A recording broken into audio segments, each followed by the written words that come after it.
2, 3, cek. Halo, selamat pagi Bapak Ibu sekalian. Selamat datang kembali untuk Philip Webinar edisi mengawali minggu ini di tanggal 8 Juni, Senin tahun 2020. Bersama kami tim sukses ini di pelembatan on air-nya terkendala sedikit di salah sistem di sini di server. Jadi langsung saja sebelum kita mulai, ingin mengkonfirmasi terlebih dahulu suara dan layar apakah sudah terdengar dan terlihat dengan jelas Bapak Ibu sekalian.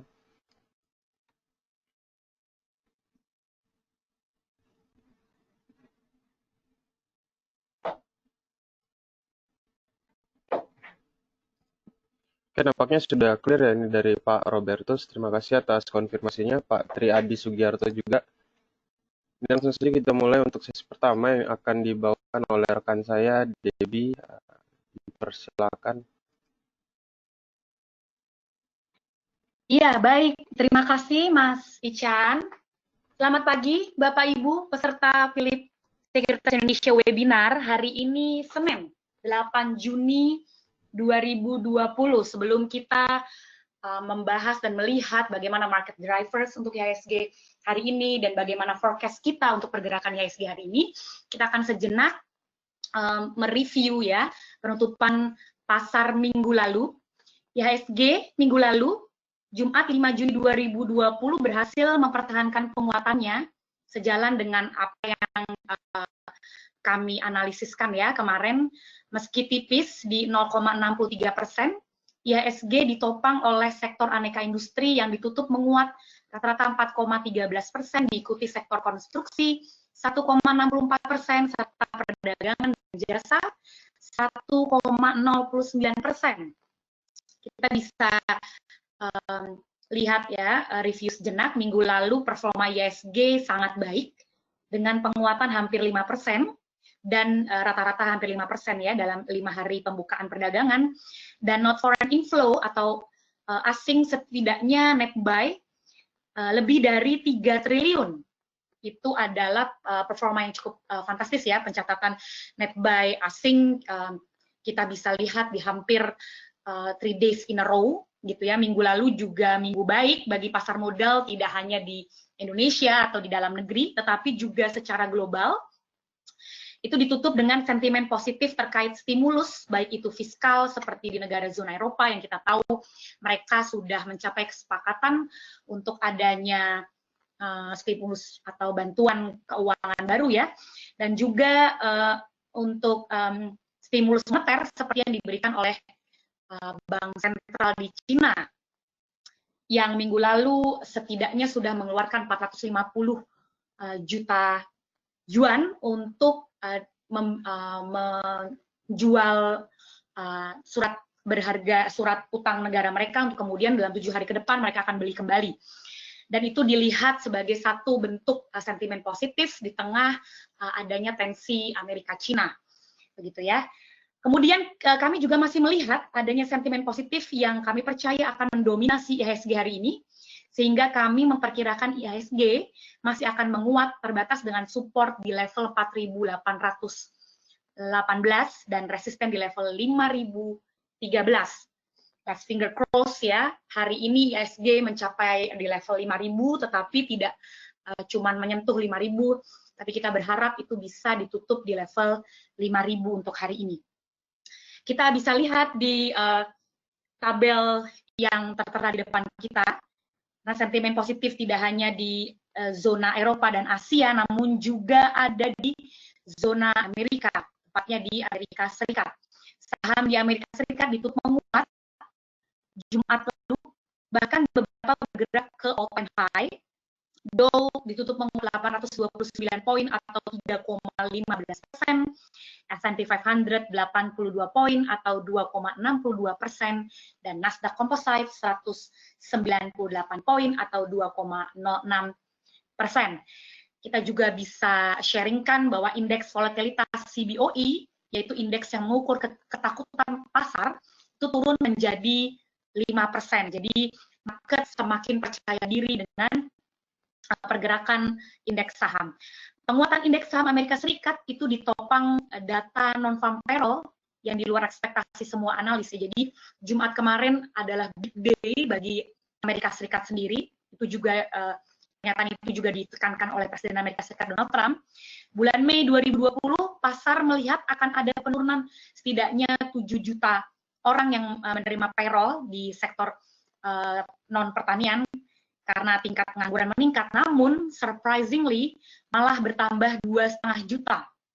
Jadi tidak ada analis atau market yang mengekspektasikan bahwa non-farm payroll akan memberikan angka positif Jumat lalu ya untuk data di bulan Mei 2020, tetapi ternyata positif bahkan 2,5 juta. Tidak ada kemudian juga ekspektasi yang demikian itu bisa kita lihat juga dari tingkat pengangguran di bulan Mei 2020 di negara Amerika Serikat sebesar 13,3%, itu lebih baik dari ekspektasi sebesar 19,4%.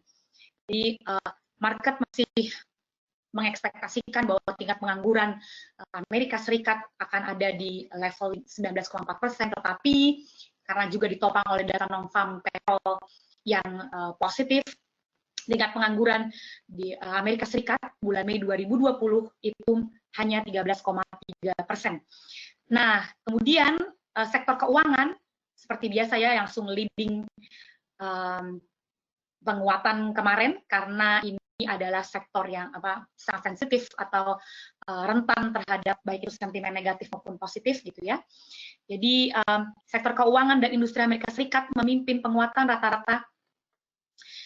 Itu juga ditopang oleh beberapa emiten di sektor keuangan dan industri, juga ada sektor energi di sana, nanti saya akan cerita. Kemudian rata-rata upah, ada data juga tidak hanya non-farm payroll ya, dan juga tingkat pengangguran Amerika Serikat yang keluar Jumat kemarin, rata-rata upah per jam atau average hourly earnings turun 1% dibanding bulan sebelumnya, setelah tumbuh 4,7% dibanding tahun lalu year on year. Average hourly earnings atau rata-rata upah per jam masih tumbuh 6,7%, menyusul pertumbuhan 8% di bulan April. Trump juga menambah kepercayaan diri market dengan memberikan statement big day untuk US, tanda pemulihan yang kencang, dan Trump juga menyatakan bahwa Warren Buffett terlalu tepat ya melepas saham-saham emiten penerbangannya, karena kemarin memberikan data yang cukup fantastis ya untuk pemulihan perekonomian Amerika Serikat. Namun di sisi lain investor juga masih khawatir ya adanya penambahan data non-farm payroll ini justru akan membuat pemerintah dan legislasi Amerika Serikat enggan untuk mewujudkan stimulus fiskal yang lebih besar. Karena kita tahu stimulus fiskal itu masih sangat diperlukan ya untuk pemulihan perekonomian di tengah pandemi COVID-19 ini juga, dan juga untuk waspada akan adanya second outbreak gitu ya. Jadi stimulus fiskal ini masih tetap menjadi kebijakan ekonomi yang menjadi prioritas di berbagai macam negara termasuk Amerika Serikat. Dan kita juga tahu tahun ini ada election coming up di Amerika Serikat, jadi dengan adanya data perekonomian Amerika Serikat yang fantastis yang mengarah kepada recovery yang baik, tambah juga ada election yang membayangi, ini juga menjadi kekhawatiran investor bahwa pemerintahan Amerika Serikat dan legislasi AS tidak akan pay attention lagi dengan stimulus fiskal yang lebih besar gitu ya. Kemudian tidak hanya di Amerika Serikat, investor juga akan mencerna data neraca perdagangan bulan Mei Tiongkok yang dirilis pada hari Sabtu. Ekspor kembali mencatatkan kontraksi atau minus 3,3 di year on year setelah neraca secara tidak terduga tumbuh 3,5% year on year di bulan April. Di tengah masih tertekannya permintaan global oleh kebijakan lockdown di berbagai negara dunia. Hal ini diharapkan akan mendorong pemerintahan Tiongkok untuk memberikan stimulus kepada sektor-sektor yang berhubungan erat dengan dinamika ekspor. Jadi tidak hanya untuk level moneter, ya, stimulus itu diberikan, tetapi market juga berharap fiskal juga menjadi hal yang semakin diperhatikan oleh pemerintahan negara Cina. Impor anjlok 16,7% year on year, lebih parah dari penurunan 14,2% year on year di bulan April dan menandakan penurunan terburuk sejak Januari 2016. Akibatnya Tiongkok mencatatkan surplus neraca perdagangan sebesar 2,93 miliar US dollar, tertinggi sejak 1981. Nah, ini nanti akan, karena data itu Sabtu keluarnya ya, ini mungkin nanti akan direspon oleh investor. Dari komoditas, minyak mentah dan Brent memberikan performa cukup baik dengan ditutup menguat masing-masing sebesar 5,72% di harga 39,55 dolar per barel dan 5,78% untuk Brent di level harga 42,30 US dollar per barel. Bahkan pagi ini kedua komoditas tersebut melanjutkan penguatan karena investor mencermati sentimen positif dari OPEC Plus. Sabtu kemarin melakukan pertemuan dan tercapai kesepakatan akan melakukan pemangkasan produksi sebesar 10% atau 9,7 juta barel per hari itu sampai akhir Juli 2020. Jadi sebelumnya memang penguatan minyak mentah dan Brent sudah terjadi ya, investor sudah mencerna kemungkinan OPEC akan melanjutkan selama 1 bulan sampai Juli 2020 pemangkasan produksi mereka, dan itu dicapai kesepakatannya pada akhir pekan kemarin hari Sabtu. Tetapi kita lihat di tabel bahwa penguatan dari segala lini komoditas ya, hampir di segala lini komoditas dan juga di indeks. Dari sketch kita lihat di emas ketika performance dari indeks saham dan juga komoditas yang lainnya bagus, tidak bagi emas karena sifat dan safe haven-nya. Emas bahkan terlempar kembali di bawah 1.700, ditutup di 1.683 atau turun sebesar 2,57%. Ya, sebetulnya performa emas itu nanti akan dilihat dari adanya tensi US dan China atau geopolitical risk dan juga second wave possibility dari COVID-19. Investor juga pagi ini mencerna data GDP Jepang yang lebih buruk dari ekspektasi, yaitu terkontraksi 2,2% pada kuartal pertama 2020. Demikian market drivers untuk hari ini. Kita ke berita dalam negeri. Kita punya berita dari emiten Wijaya Karya, Indofood, CBP Sukses Makmur, dan juga PT Chandra Asri Petrochemical. Dari Wika akan menggelar rapat umum pemegang saham atau RUPS hari ini, Senin 8 Juni 2020. Dua agenda yang terbilang penting adalah pergantian pengurus perseroan dan pembagian laba bersih untuk dividen. Kemudian ICBP akan menggelar rapat umum pemegang saham luar biasa atau RUPSLB pada 15 Juli 2020 untuk mendapatkan persetujuan atas rencana akuisisi Pine Hill Company Limited atau PCL di bawah Pine Hill Group. Kemudian PT Chandra Asri Petrochemical atau TPIA berencana menerbitkan obligasi dalam waktu dekat guna memenuhi kebutuhan ekspansi perseroan. Demikian berita dari emiten dalam negeri. Hari ini kita punya, sebelum ke rekomendasi teknikal untuk hari ini, evaluasi sebentar untuk foreign flow minggu lalu ya, hari Jumat tepatnya 5 Juni 2020, asing kembali mencatatkan net sell sebesar 264,47 miliar rupiah. Dengan demikian secara year to date selama 2020 asing telah mencatatkan net sell sebesar 24,77 triliun rupiah.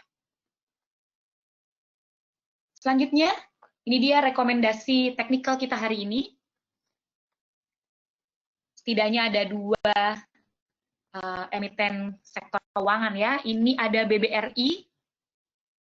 BBRI kita sudah bisa lihat baik di jangka pendek maupun jangka menengah sudah ada tren bullish, pembalikan tren. Kita bisa coba untuk trade buy di level harga 3.110.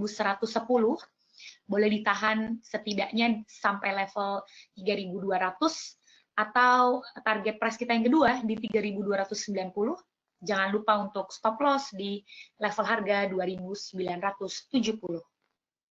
Yang kedua,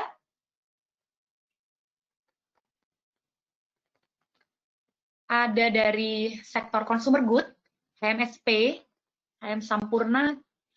Meski kita masih melihat adanya tren bearish ya, penurunan di jangka pendek dan juga tidak adanya signifikansi tren di jangka menengah, tetapi kita bisa coba spekulasi buy di level harga 1795 dengan target harga di 1870, atau kita bisa tahan sampai di level harga 1940.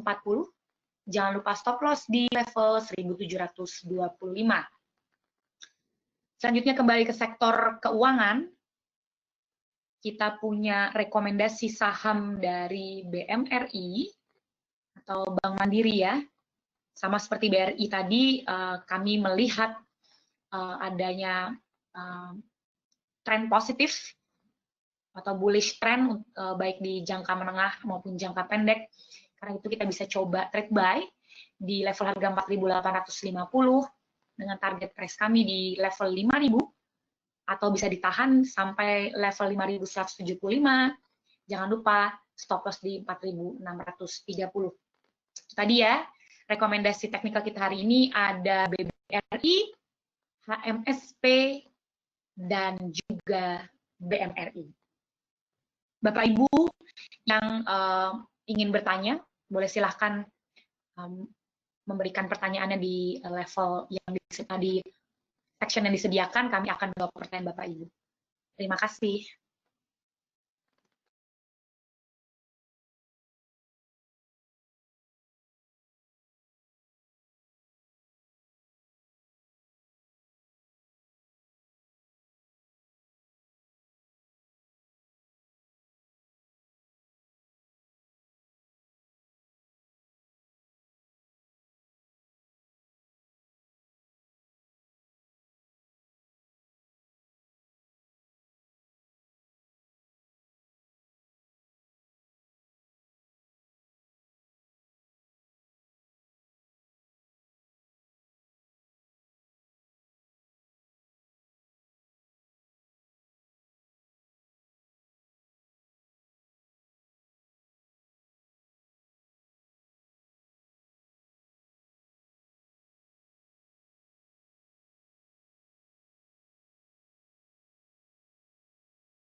Baik, langsung saja kita masuk ke sesi Q&A untuk Bapak Ibu yang sudah menanyakan pertanyaan. Boleh, kami akan mencoba menjawab pertanyaan pertama yang datang dari Bapak Hendrali Kurniawan yang menanyakan tentang MNCN, Power, dan Tanam. Bagaimana MNCN, Power, dan Tanamnya? Kita lihat satu untuk MNCN terlebih dahulu secara pekan ini atau pergerakan pembukaan hari ini bagaimana. Ternyata memang pergerakan untuk MNC di sini memang secara 4-3 harian memang sudah berada di area Bollinger Band atas.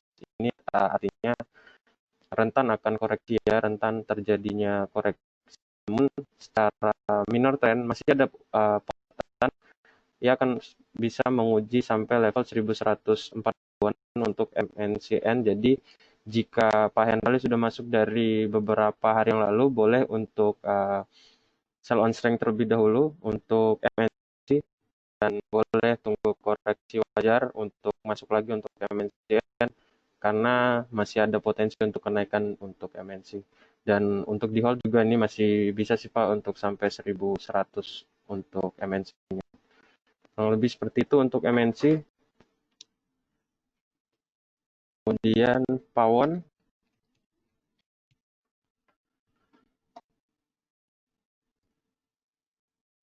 Untuk Pawon dibuka gap up sedikit di sini, dibuka di level 470 dan masih bergerak tertinggi di level 492 dan ada koreksi sedikit di sekarang harga di 488 ya. Nah, di sini akan ada penurunan yang tipis mungkin untuk per sesi 1 kita lihat untuk Pawon ya. Jadi kalau untuk Bapak Hendrali yang sudah punya Pawon itu boleh kita realisasikan dulu keuntungannya karena rentan akan koreksi nampaknya cukup ada ini pergerakan daripada si Pawon tersendiri. Jadi boleh kita koreksi dulu untuk Pawonnya Pak. Kemudian pertanyaan lanjutan itu ada Antam, kita lihat Antamnya bagaimana.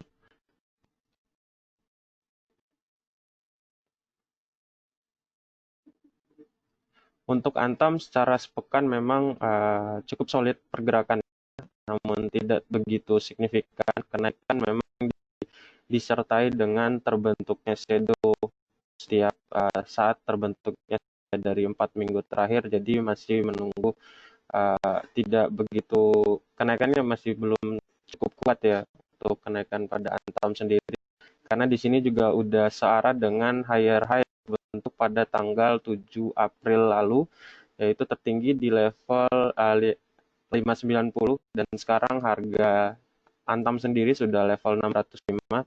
Ini akan ada koreksi lanjutan untuk pergerakan daripada Antam, jadi boleh untuk direalisasikan dulu keuntungannya untuk Antam jika sudah masuk, dan kalau ingin masuk nampaknya kita boleh tunggu di level 550 lagi untuk Antam. Jika ada koreksi nampaknya akan ada koreksi Pak sampai ke titik tersebut. Kemudian pertanyaan lanjutan dari Bapak Tri Adi Sugiarto yang menanyakan BBRI dan Harum. Kita akan lihat BBRI-nya. Untuk BBRI juga cukup solid dan pergerakannya cukup signifikan di sini ya untuk pergerakan daripada BBRI, karena terhitung dari tanggal 19 Mei lalu kenaikan yang cukup tinggi sampai breakout daripada indikator teknikalnya, yaitu indikator Bollinger Band-nya sendiri sini sampai di level tertinggi 3290 kalau secara sepekan di titik 3290, dan sekarang nampaknya per hari ini dibuka gap up sedikit, namun masih akan ada koreksi sebenarnya untuk BBRI mengingat asing juga mulai keluar ya dari pasar kita. Kalau kita lihat net sell kemarin 200 sekian miliar kalau dijelaskan tadi sama Debbie, dan kalau kita lihat di BBRI juga asing sudah cukup masif ya masuk dari beberapa pekan lalu. Nampaknya akan ada koreksi lanjutan untuk untuk sepekan ini dari pergerakan daripada BBRI. Tapi kalau sudah masuk ini boleh hold sampai pada level 3.300-an untuk BBRI jangka pendeknya. Jika ingin masuk, alangkah baiknya kita tunggu koreksi terlebih dahulu di level 2.950 sampai dengan level 3.000 untuk BBRI-nya. Kemudian kita beralih ke Harum Energi. Masih pertanyaan yang sama dari Bapak Tri Adi Sugiarto. Nah, kan Harum itu sekarang memang dibuka gap up ya, rata-rata pergerakan daripada saham-saham per hari ini tanggal 8 memang dibuka gap up, mengingat indeks juga IHSG sendiri memang dibuka gap up 1% sekarang.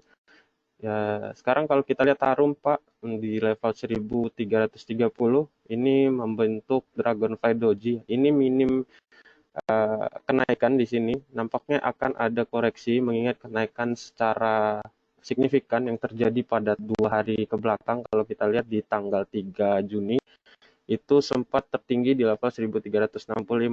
Nampaknya beberapa investor juga mulai merealisasikan keuntungannya secara 2 harian, tanggal 3, bahkan tanggal 4 dan tanggal 5 pekan lalu mengalami penurunan juga nih di sini untuk Harum. Namun akan ada koreksi lanjutan di sini untuk Harum, jadi boleh dikatakan.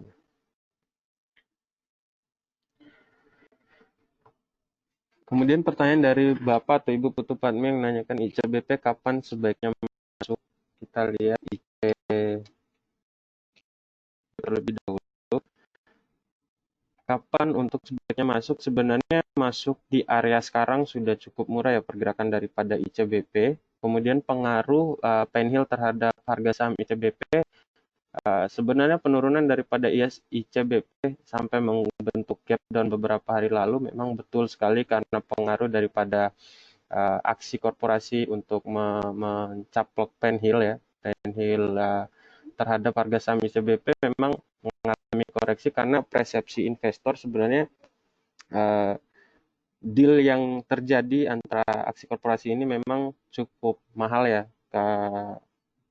Ininya ya, deal di harga cukup mahal, kemudian dibiayai oleh hutang sendiri dari aksi korporasi ini. Jadi akan ada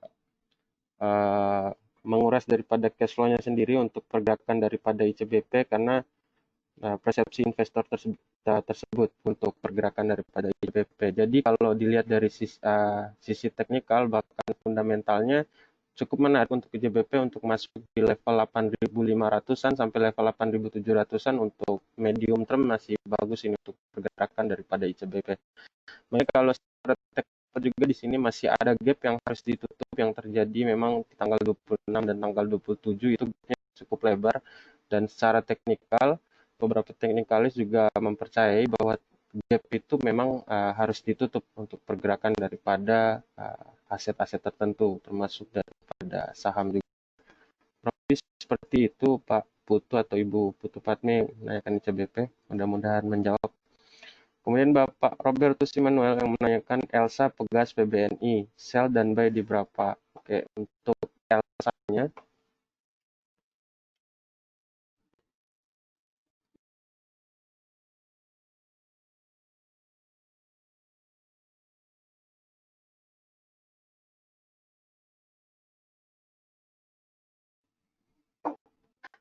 untuk Elsa-nya sendiri untuk per hari ini memang dibuka cukup menarik pergerakannya untuk hari perdagangan hari ini. Dia buka di level 220, kemudian tertinggi di 228, kemudian ada koreksi tipis dan sekarang di harga 226 ya nampaknya. Untuk pergerakan Elsa memang inline dengan harga minyak ya. Ingat kalau kita lihat harga minyak secara mingguan itu Brent bahkan WTI memang mengalami kenaikan yang cukup signifikan kalau kita perhatikan penjelasan daripada Debbie juga tadi. Namun di sini akan ada koreksi wajar secara teknikal mengingat kalau kita lihat volume yang terbentuk tertinggi itu memang terbentuk di tanggal 3 Juni beberapa minggu lalu. Jadi kalau untuk perdagangan hari ini alangkah baiknya jika sudah punya Elsa-nya boleh kita jual dulu Pak Robertus di level 235-an untuk Elsa-nya. Kalau mau masuk lagi boleh kita tunggu koreksi terlebih dahulu sampai menyentuh Bollinger Band yang atas ya, band atasnya di level 215 sampai dengan 220 untuk masuk lagi untuk Elsa. Jadi boleh di hold dulu sekarang, di hold sampai level 230-an sampai 250 untuk Elsa. Untuk Elsa-nya Pak. Kemudian untuk gas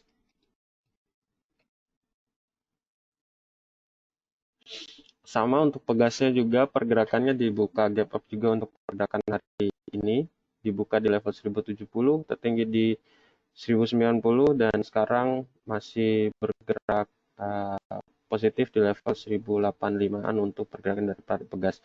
Secara minor kan mengalami kenaikan walaupun ada koreksi tipis di tanggal 4 memang, dan kalau kita lihat dari beberapa indikator teknikal dia sudah membreakout daripada Bollinger Band ya. Nampaknya aksi koreksi nampaknya akan cenderung ada di pegas, namun tidak begitu tebal juga, karena kalau kita lihat secara volume dan indikator MACD juga sudah menunjukkan area overbought ya. Jadi ini udah akan ada pembalikan arah di sini yang artinya koreksi ke bawah. Jadi kalau sudah punya barang boleh kita realisasikan dulu keuntungannya. Jadi kalau ingin masuk kita boleh tunggu koreksi aja di level teoritisnya di level 1000 untuk gas kurang lebih seperti itu. Kemudian BNI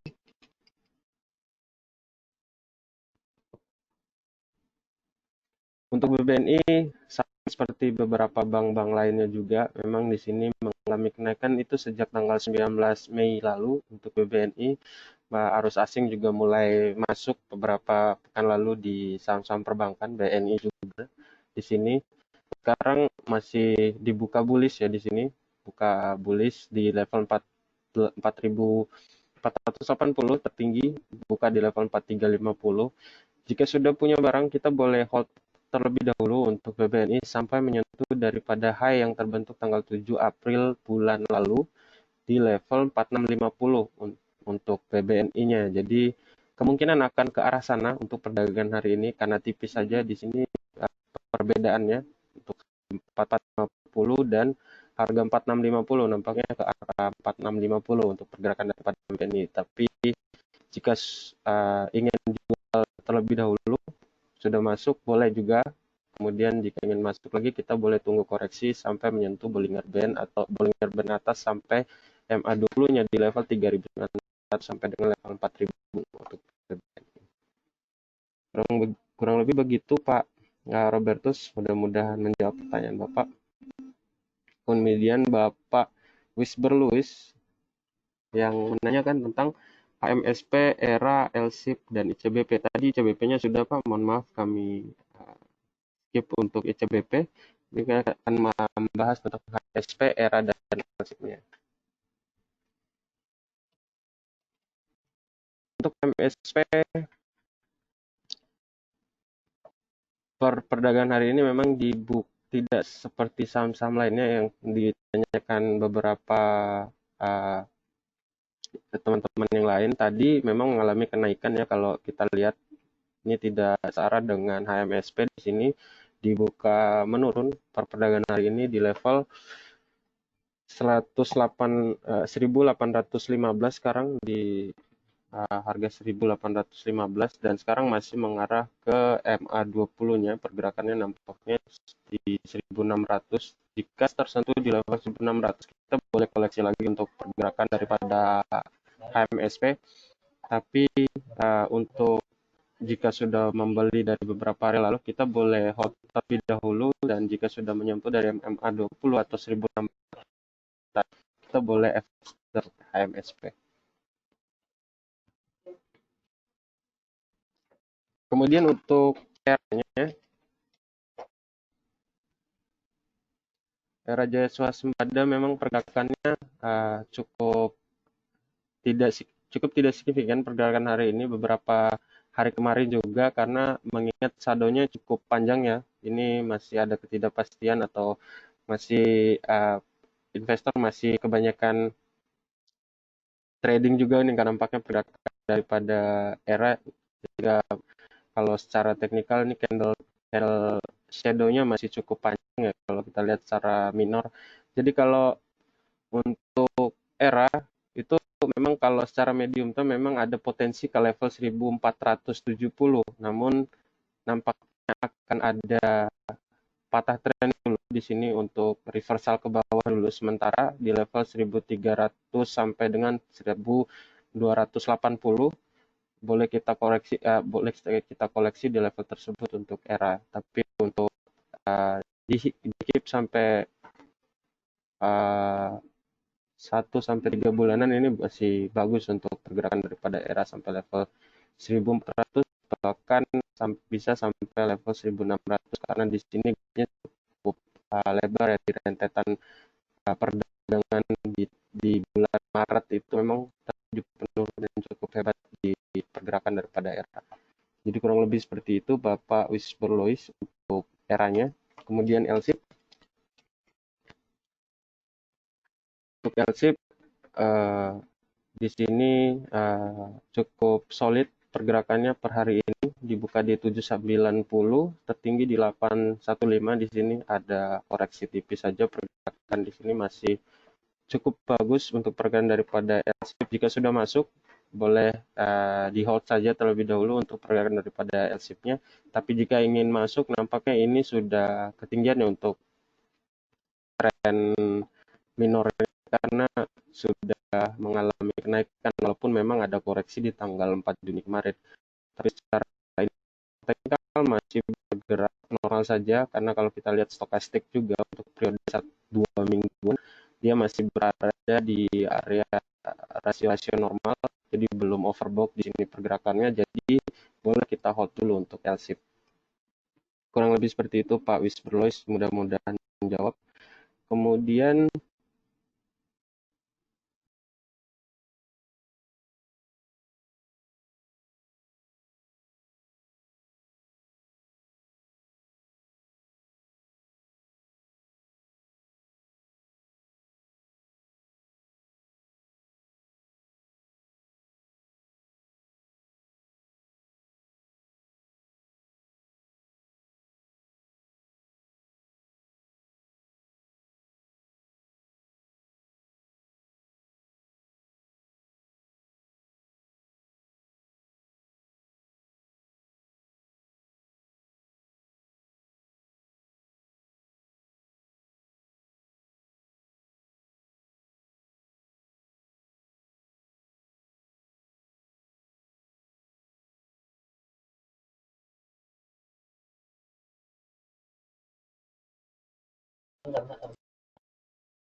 Jadi pertanyaan lanjutan dari Bapak William, ini menarik Pak pertanyaannya, untuk TPIA itu PI nilainya negatif, apakah murah sekali karena di bawah nilai angka 0? Jadi PI yang negatif itu beda dengan standar deviasi yang berada di area negatif Pak. Jadi kalau beberapa bulan ke belakang ini memang kami selalu mention beberapa emiten yang bergerak di bawah standar deviasi, itu artinya murah, jadi bergerak di bawah angka 0. Kalau kita lihat BBRI 2 minggu ke belakang atau saham-saham big cap lainnya itu sudah bergerak di minus 2 standar deviasi secara PI-nya untuk dibandingkan dengan PI-nya sendiri secara rata-rata. Tapi jika kalau PI nilainya negatif, itu artinya earning daripada atau pendapatannya begini.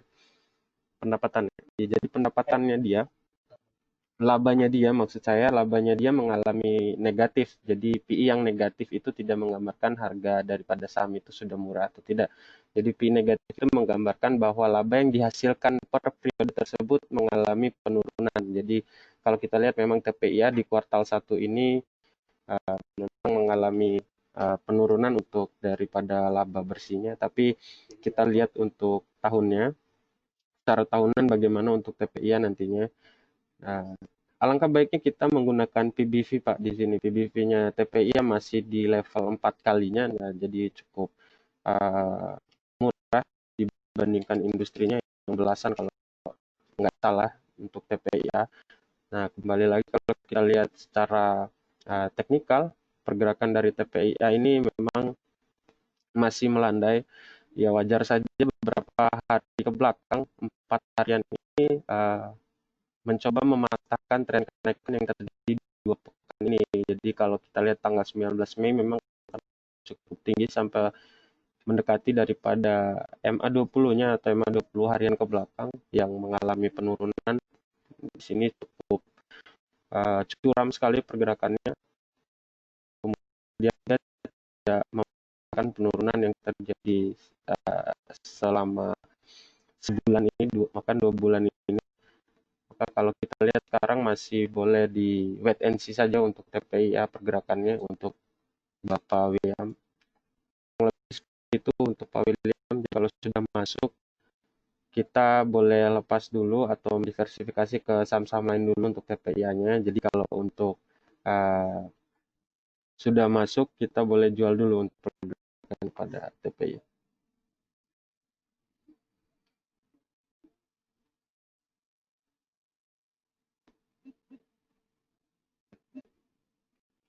Kemudian pergerakan dari pertanyaan dari Bapak Darmawan Sukaja, itu BRI sudah naik 3210. Kita lihat BBRI. Jadi sebenarnya udah pertanyaan dari Bapak Bertus, kalau nggak salah BBRI menanyakan itu memang kenaikan daripada BBRI sekarang cukup solid ya di sini. Kita boleh hold terlebih dahulu. Jika ingin trading, kita boleh lepas di level 3.390-an untuk BBRI secara 2 harian mampu kalau kita lihat pergerakan daripada BBRI, mengingat volumenya juga masih mencatatkan di level hijau. Namun kecenderungan koreksi masih cukup besar mengingat aksi net sell asing di IHSG di pekan lalu cukup besar juga, yang di BBRI juga asing porsinya cukup besar. Jadi kurang lebih jika asing keluar di IHSG, di BBRI kurang lebih akan mengalami keluar juga untuk pergerakan daripada flow asingnya itu. Jadi boleh kita hold terlebih dahulu untuk BBRI-nya, Pak. Kemudian BMRI.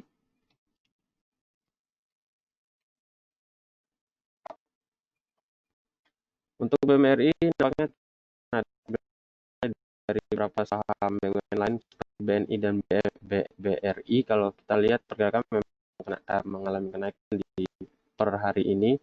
Namun per hari ini sempat dibuka naik untuk PMRI di level 5 ribuan dan sekarang hanya di satu tick di atas di level 5.100 saja pergerakannya untuk sekarang, bahkan sekarang 5025.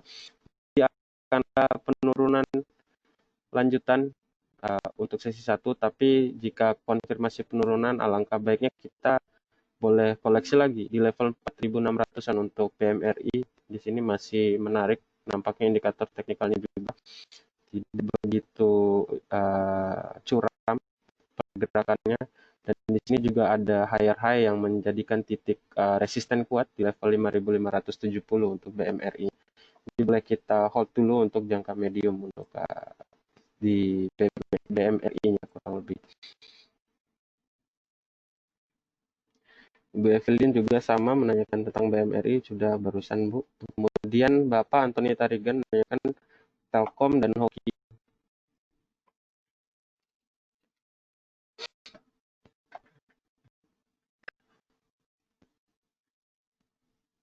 Untuk Telkom, di sini pergerakan per tanggal 5 kemarin memang mengindikasikan aksi profit taking oleh investor ya. Kalau kita lihat memang cukup solid di sini secara minor. 5 candle terakhir mengalami kenaikan walaupun mengalami koreksi di tanggal 4 dan tanggal 5, itu menyusul kenaikan yang terjadi 3 hari ke belakang kalau kita lihat secara candlestick.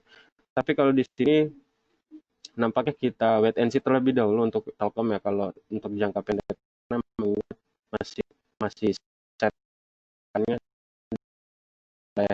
indikator Bollinger Band yang cukup kecil juga, menyempit. Jadi alangkah lebih baiknya kita wait and see terlebih dahulu dan didukung oleh volume dan indikator MACD. Kalau kita lihat di sini sudah menunjukkan pergerakan yang akan berbalik, dan secara stokastik juga kalau kita lihat mulai cross di sini walaupun masih di area normal, namun secara jangka pendek masih akan ada koreksi terlebih dahulu untuk Telkom.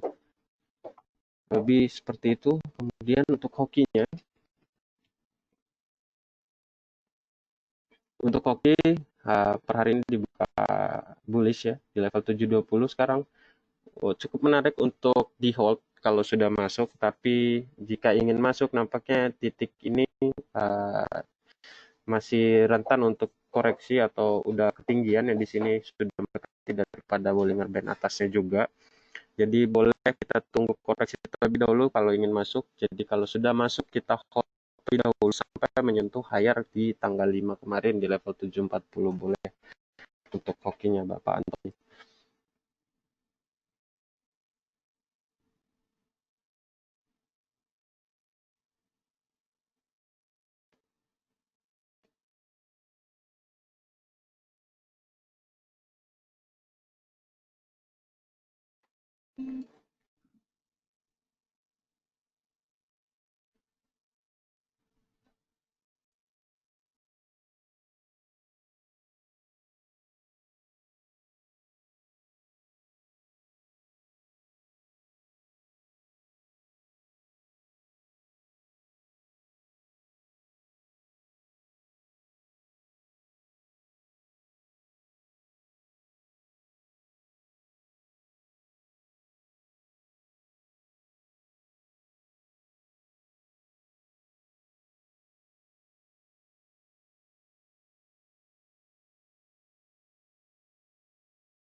Pertanyaan dari Ibu Rini yang menanyakan tentang UNTR, ASI, dan BBKP untuk investasi jangka panjang, adakah kemungkinan harga turun setelah kuartal 2?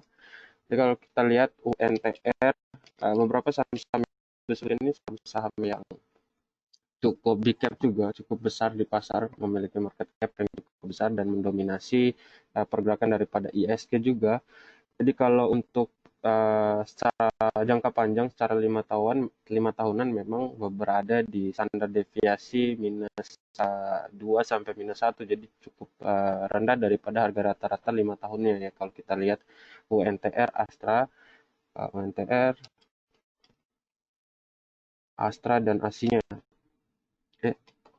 ASI, BBKP maksud saya, memang pergerakannya cukup solid mengingat sudah cukup murah pergerakannya dari harga rata-ratanya selama 5 tahun. Jadi kalau melihat daripada kuartal 2 itu boleh sih kita hold terlebih dahulu untuk UNTR, Astra, dan BPKP jika sudah masuk di harga yang cukup murah tersebut di level 3 ribuan. Kalau Astra Internasional level termulanya di level 3 ribuan. Kalau sudah masuk di area level tersebut ya boleh kita hold terlebih dahulu jika jangka panjang adalah tujuan daripada Bapak Ibu sekalian untuk Astranya.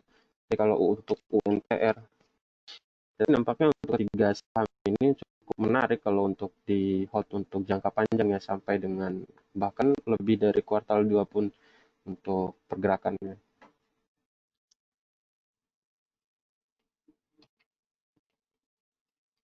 BBKP sama juga untuk BBKP, dan kalau kita lihat pergerakannya memang cukup solid. Pergerakan di tanggal 24 Maret, sejak 24 Maret penurunan yang tajam itu di bulan 3 kemarin itu mengalami kenaikan yang cukup signifikan walaupun sempat menguji beberapa kali MA20-nya atau garis tengah band ini kalau kita, dan sekarang masih bergerak kuat aja, bullish kuat, dan kalau secara minor ini akan menuju level 173 atau level 175 untuk BBKP, dan mungkin akan ada koreksi wajar dulu di level tersebut, kemudian akan lanjut lagi untuk pergerakan uptrendnya atau untuk BBKP. Jadi kalau udah punya boleh kita hold terlebih dahulu walaupun sampai kuartal 2 laporan keuangan kuartal 2 ya untuk BBKP dan Astra Internasional serta UNTR-nya.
Kemudian pertanyaan lanjutan dari Bapak Loheri menanyakan tentang SMRA cocok dibeli. Jadi boleh kita lihat SMRA terlebih dahulu.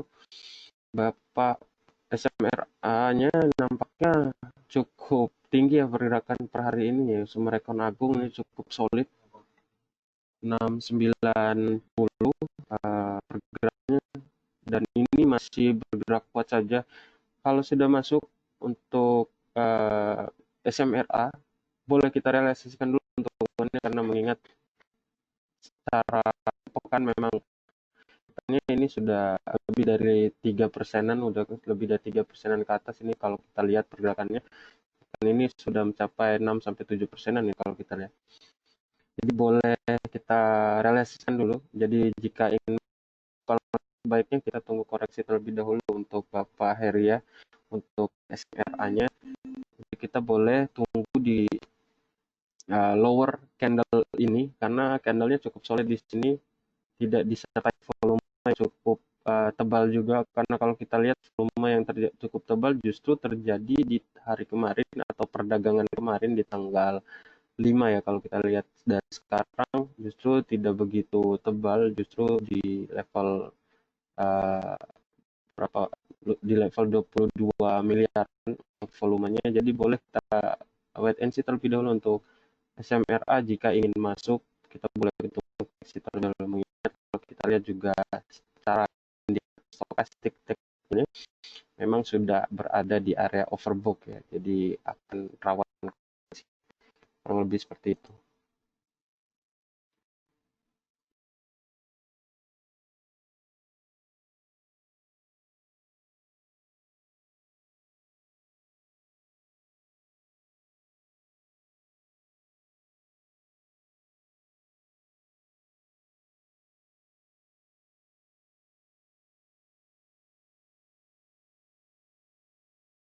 Kemudian untuk Bapak Piong menanyakan info PTPP bagi dividen.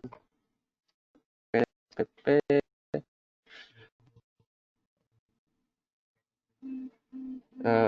untuk PTPP memang bagian dividen itu sebesar 22% payout ratio, atau 22% dari laba bersih tahun kemarin ya, tahun 2019. Dan kalau secara harga sahamnya di sini dia membagikan per 33 perak ya, 33 rupiah. Jadi untuk PTPP-nya lebih seperti itu info pembagian dividennya Bapak Piong, 33 rupiah.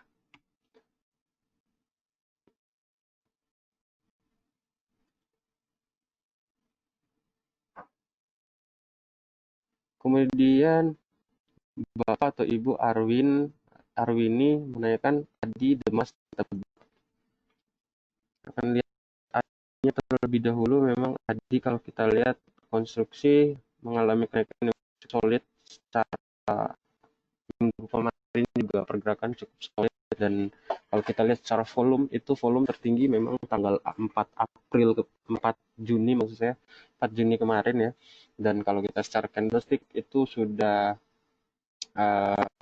berada di area resisten, mendekati area resistennya di level 696. Jadi boleh jika ingin hold, kita 2 harian nampaknya akan menuju di level 690 atau 700 ya untuk pergerakan dari ADI. Tapi jika ingin masuk, alangkah baiknya kita menunggu koreksi terlebih dahulu atau wait and see terlebih dahulu untuk pergerakan daripada ADI untuk masuk. Kemudian emasnya, untuk Demasnya juga sama, dia akan menuju area uh, higher high yang terjadi di rentan bulan April lalu di level 200-an. Nampaknya pergerakan uh, level 200-an memang harga yang cukup wajar diperdagangkan di bulan April lalu, dan menuju ke arah sana ini nampaknya untuk pergerakan dari emas. Jadi jika kalau sudah punya, boleh kita hold terlebih dahulu sampai level tersebut, dan untuk masuk nampaknya kita tunggu koreksi terlebih dahulu, mengingat cukup cukup solid ya di sini, tidak ada koreksi sama sekali memang terlihat beberapa pekan ini, tapi rawan untuk terjadi koreksi wajar terlebih dahulu karena aksi profit taking dari investor. Kemudian tebik di sini menarik untuk masuk secara minor maupun medium di sini ya nampaknya. Jadi potensi kenaikannya cukup menarik untuk pergerakan daripada tebik, mengingat harga sekarang masih begitu stabil bergerak di bawah Bollinger Band. Jadi kalau kita secara minor trend boleh kita gunakan area Bollinger Band atas sebagai resisten pertama. Jadi boleh kita gunakan higher high juga di level 1200 sebagai resisten kuatnya. Karena kalau kita lihat secara harga itu presentasinya dari sekarang memang cukup menarik jika ingin masuk untuk tebik. Jadi kalau untuk tebik boleh untuk masuk di level 1100-an, dan boleh kita jadikan resisten pertama di level tipis saja di 1200, kemudian di level 1250, 1230 sampai 1250 boleh kita jadikan resisten kedua untuk tebik. Lebih seperti itu, Ibu. Untuk saham Inco-nya, Bapak Heri menanyakan saham Inco. Untuk Inco cukup solid, pergerakan 3 harian ini memang mengalami kenaikan di sini secara teknikal, mengalami sudah berada di titik Bollinger Band atas. Tapi jika kita lihat secara stokastik masih wajar saja di sini, pergerakannya belum ada di area overbought, mengingat volume juga masih mendominasi ya untuk hijau. Namun secara volume kalau kita lihat di sini ada penurunan volume.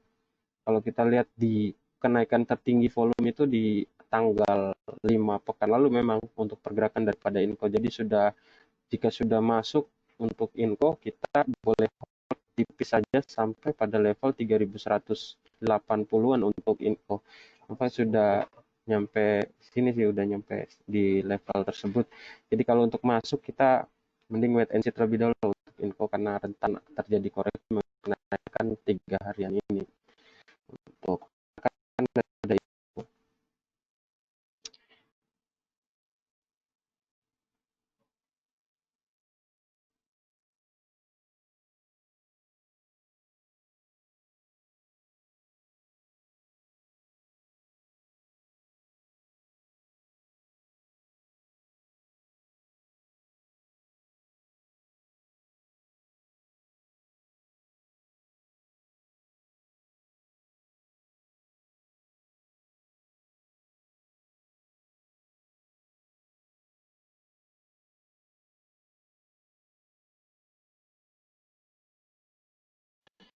Nah, ini pertanyaan menarik dari Bapak Hari Reski yang menanyakan ISG sedang kembali normal atau hanya window dressing. Jadi sebenarnya ISG pergerakan ISG sudah boleh konfirmasi uptrend pergerakan secara trend ya di sini secara minor maupun medium, karena kalau kita lihat di sini berdasarkan euforia semata, euforia beberapa investor dalam negeri maupun secara global, dia mencerna justru ekonomi dunia akan stabil di semester 2 bahkan, namun dengan asumsi corona atau COVID-19 ini dapat terselesaikan. Nampaknya sudah mulai ada rasa untuk berani masuk di risk aset ya, seperti saham. Untuk pergerakan dari beberapa indeks luar juga mengalami kenaikan yang cukup tinggi. Bahkan kalau kita lihat saham Dow Jones per perdagangan kemarin mengalami kenaikan, didukung fundamentalnya, data-data fundamentalnya juga sudah mulai bagus ya, non-farm payroll dan lain sebagainya. Namun untuk pasar dalam negeri memang masih berpotensi untuk koreksi dulu pergerakan daripada pasar domestik. Namun secara sebulan ini memang sudah returnnya sudah mulai positif ya kalau dibandingkan bulan-bulan sebelumnya. Dan kalau kita lihat bulan ini sudah mencatat sampai level 6 persenan, 4 sampai 6 persenan untuk returnnya kalau nggak salah. Dan asing juga sudah mulai masuk, yang sebelumnya asing keluar, total asing sekarang keluar sudah mencapai level 22 triliunan secara year to date. Namun berkurang karena kalau kita lihat secara sebulan dia sudah masuk sebesar 3 triliunan, mau pasar saham maupun pasar obligasinya. Jadi euforia semata karena mengingat belum didukung oleh beberapa indikator fundamental juga kalau kita lihat secara ekonomi ya. Jadi akan ada potensi koreksi juga masih cukup kuat, belum ada pijakan yang cukup kuat untuk mengatakan kalau ini sudah stabil kan daripada pasar sahamnya. Begitu Pak Hari, mudah-mudahan menjawab ya. Kemudian Bapak Budiman menanyakan GPRA.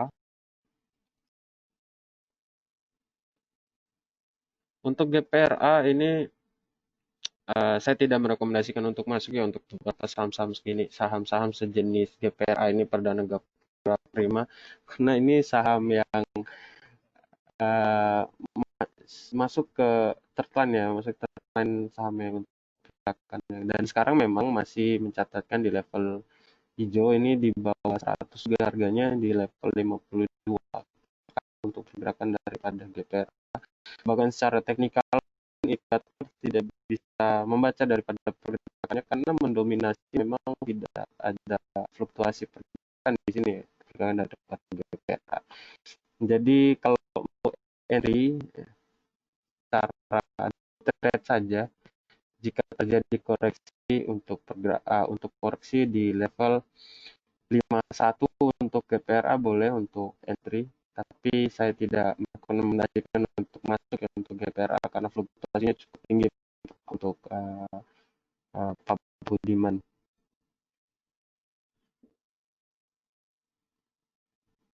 Untuk Ibu Linda menanyakan serial LSIP KF. Untuk serial kenaikannya cukup menarik walaupun terjadi aksi profit taking yang cukup tidak cukup besar juga per hari ini ya. Ini hari ini dibuka di level 175, tertinggi di 197 dan sekarang di level 190-an. Memang aksi profit taking ini wajar karena kenaikan yang signifikan sih kalau kita lihat 4 hari ke belakang ini untuk serialnya ya. Dan secara indikator juga udah menunjukkan overbought. Kalau kita lihat di pasti yang saya lingkarin ini memang sudah berada di area 80 rasio 8 atas, jadi udah overbought. Jadi ada kemungkinan ini akan berbalik ya, berbalik arah. Kalau kita lihat juga ada aksi profit taking tipis dengan membentuk shadow kalau kita lihat secara candlesticknya. Jadi boleh untuk dijual kalau sudah masuk di serialnya Ibu Linda. Tapi kalau untuk masuk nampaknya di sini kita wait and see terlebih dahulu, menunggu koreksi 2 sampai 3 harian yang dulu. Nah, mengkonfirmasi penurunan dulu untuk serial. Kemudian LSIP tadi sudah, untuk LSIP kita boleh hold sampai dengan swing high atau higher high yang terjadi di bulan Maret ini, kalau nggak salah di bulan April di higher 910 910, kita boleh hold di situ jika ingin main medium sampai dengan long term untuk perdagangan di LSIP. Tapi untuk jangka pendek alangkah baiknya kita realisasikan dulu keuntungan kalau sudah masuk ya untuk di LSIP, karena di sini sudah cukup solid pergerakannya secara 4 hari walaupun ada koreksi di tanggal 4. Kurang lebih seperti itu. Kemudian untuk KF-nya, untuk KF masih sideways saja pergerakannya. Beberapa pekan memang masih bergerak di bawah EMA 20-nya, EMA 20 harinya. Rata-rata pergerakan 20 hariannya memang cukup tinggi di level 1200-an untuk pergerakan dari KF. Jadi kalau sudah punya, kita hold saja sampai level 1200, rata-rata pergerakan 20 hariannya memang titik segitu ya untuk KF. Namun untuk masuk boleh kita masuk dengan uji lot tipis saja untuk pergerakan dan perdagangan daripada KF. Nampaknya di sini ada sinyal-sinyal untuk kembalikan, namun belum ada konfirmasi dari Nasdaq, dan ini hanya indikator yang sudah menggambarkan di bawah masih di Instagram. Kemudian stokastiknya juga mengkonfirmasi golden cross di tanggal 2 kemarin, 2 April. Nah, memang ada potensi juga untuk pembalikan arah pada 2 hari ini. Boleh di hold dulu untuk sudah masuk. Kemudian kalau untuk masuk boleh juga tahan sampai di level 1250-an untuk KF-nya. Kurang lebih seperti itu, Bu Linda. Nampaknya jam di sini sudah menunjukkan jam 9.54. Nah, mungkin kita lanjut sampai jam 10. Mohon maaf jika pertanyaan Bapak Ibu tidak terjawab semua ya untuk pertanyaannya.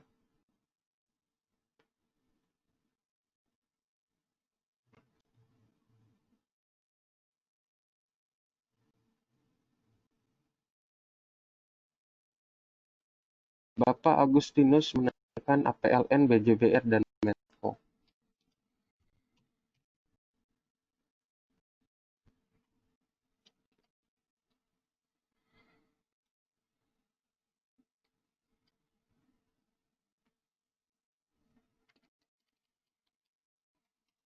Untuk APLN memang saham properti memang mengalami kenaikan ya pada perdagangan hari ini, kenaikan yang cukup tinggi juga saham-saham properti. Untuk APLN sendiri, walaupun ada koreksi wajar, kalau sudah masuk di pagi hari tadi, ya kita hold terlebih dahulu untuk APLN, walaupun memang ada koreksi di level 127 sekarang, tertinggi memang di level 131 tadi untuk pergerakan pada pagi harinya. Nah, kalau kita lihat juga di sini sudah membreakout daripada swing high atau higher high yang terbentuk di April ya, di tanggal 7 April swing high yang terbentuk itu udah di breakout nih untuk perdagangan hari ini. Jadi wajar saja ada aksi profit taking terlebih dahulu untuk PLN, tapi jika sudah masuk dari awal sesi tadi di harga 120 sampai 123-an, ya boleh kita hold terlebih dahulu untuk pendek, karena ini berpotensi menuju swing high kedua atau resistance keduanya di level 151, 150 sampai 155 untuk pergerakan daripada APLN. Mengingat properti juga masih mengalami kenaikan untuk sektornya untuk properti. Kemudian JBR, untuk JBR cukup solid sejalan dengan beberapa bank lainnya juga. Untuk JBR kenaikannya hanya terkoreksi di tanggal 4 kemarin, 4 April kemarin memang terkoreksi, kemudian disusul kenaikan pada tanggal 5, tanggal sekarang di level 815, dibuka di level 805 dan masih uptrend, tertinggi di 820. Kemungkinan akan ada koreksi terlebih dahulu untuk di level 827-an perdagangan daripada BJBR, 825 maksud saya. 825 sampai 830 itu akan menjadi resisten terdekatnya dulu untuk perdagangan dari BJBR. Jadi jika sudah menyentuh titik tersebut, kita boleh jual terlebih dahulu untuk BJBR ya. Karena mengingat perdagangan di April lalu memang terjadi pasca pembagian dividen, memang terjadi penurunan sampai membentuk gap terjadi untuk perdagangan di tanggal 27 April sampai di tanggal 28 April. Nah, kemungkinan akan menutup gap terlebih dahulu di situ, namun di sini ada secara indikator sudah overbought ya di sini. Jadi boleh di hold terlebih dahulu.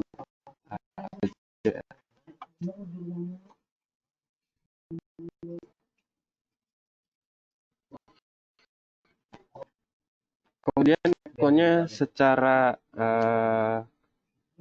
minor trend dan atau per hari ini memang dibuka uptrend pergerakan daripada menyusul kenaikan yang terjadi di minyak dunia juga ya. Sama seperti Elsa juga, kenaikan daripada Medco juga cukup solid per hari ini dibuka gap up, namun secara sepekan maupun medium term masih bergerak sideways saja ini pergerakan dari Medco. Kalau kita lihat indikator Bollinger Band-nya itu sudah masih bergerak menyempit saja.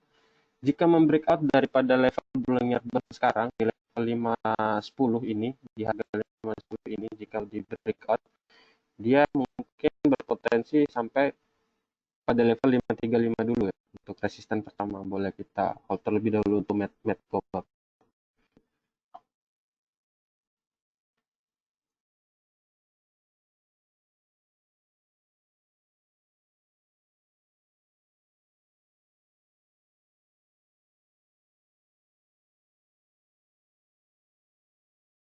Pertanyaan terakhir di sini dari Bapak atau Ibu Putu Patmi di sini menanyakan BBCA, karena pertanyaan dari Bapak Ibu sekalian di sini nampaknya sama saja kan, tadi kita sudah bahas Pegas, Telkom dan lain sebagainya, ini sudah. Nah, di sini ada pertanyaan dari Bapak Putma menanyakan BBCA ya. Di sini BBCA gimana? Ini nampaknya akan menjadi pertanyaan terakhir karena jam sudah menunjukkan 9.59 atau hampir jam 10 ya di sini. BBCA memang kenaikannya per hari ini cukup solid di sini, walaupun ada koreksi tipis di sini 28775 opening, kemudian tertinggi di 29.300 di sini, harga yang cukup mahal ya kalau kita lihat gerakannya kalau secara mingguan, karena gerakan yang terjadi selama Mei kemarin memang kecenderungan itu kalau kita lihat secara minor, tapi kalau kita lihat secara medium ini masih cukup menarik untuk pergerakan dari BBCA. Kita hold dulu kalau sudah masuk di perdagangan Mei kemarin. Tapi untuk perdagangan awal ini memang dibuka langsung membreakout daripada MA20 ya kalau untuk BBCA-nya Bapak atau Ibu Putu. Jadi kalau sampai membreakout maksud saya Bollinger Band atas di level 29.500-an itu baiknya kita hold karena ada kemungkinan bergerak menguat sampai menutup gap yang terjadi di Maret, penurunan yang cukup tajam dari beberapa sektor kalau kita lihat ini di area sini yang saya lingkarin, ini di area sini akan ada jadi resisten kuat terlebih dahulu untuk BBCA apabila membreakout daripada level Bollinger Band ini kalau untuk BBCA. Kurang lebih seperti itu Bapak Ibu sekalian untuk sesi Q&A-nya. Mohon maaf atas keterlambatan yang terjadi untuk perdagangan hari ini di sesi tanggal 8 ini untuk webinarnya. Jadi saya ucapkan terima kasih atas partisipasinya atau atensinya. Selamat pagi dan salam cuan. Terima kasih.